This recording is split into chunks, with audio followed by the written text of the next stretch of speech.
ایک بڑا اہم سوال وہ یہ کہ انسان فالو کرے تو کس کو کرے، اور اکثر اوقات دین میں آتے ہوئے بہت سی کنفیوژنز آ جاتی ہیں کہ ان کو فالو کروں ان کو فالو کروں، یہ گروپ وہ گروپ، اور انسان سمجھ نہیں آتا کہ جائے تو کہاں جائے۔ دیکھیے، سب سے پہلی بات یہ کہ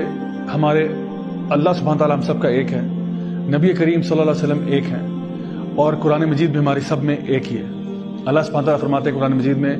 کہ وَاعْتَصِمُوا بِحَبْلِ اللَّهِ جَمِيعًا وَلَا تَفَرَّقُوا، کہ تم سب مل کر مضبوطی سے اللہ کی رسی کو تھام لو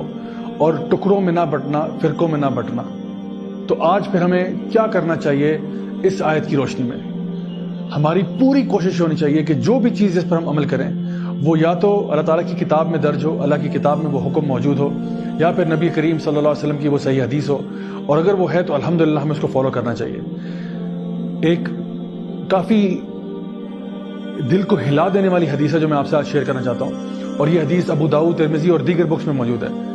نبی کریم صلی اللہ علیہ وسلم نے یہ بات ارشاد فرمائی کہ مسلم امت جو ہے وہ 73 فرقوں میں بٹ جائے گی،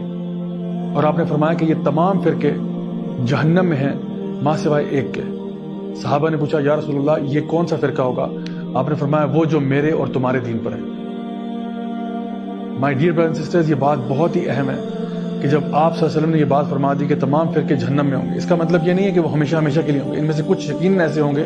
جو اپنے شرک کی بنا پر جہنم سے باہر نہیں آئیں گے،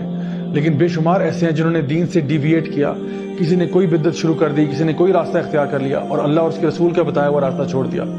تو پلیز اپنا خود محاسبہ کریں، میں اپنا محاسبہ کروں، آپ اپنا محاسبہ کریں کہ کیا واقعی میں اللہ اور اس کے رسول کے بتائے ہوئے احکامات پر چل رہا ہوں، یا کیا میں اپنے نفس کا پجاری ہوں اور وہ کر رہا ہوں جو میری مرضی ہوتی ہے۔ انشاءاللہ آئی ہوپ کہ ہم لوگ لائف میں صحیح ڈیسیژنز لیں گے اور واقعی اللہ کے بتائے ہوئے دین پر ہی عمل کریں گے۔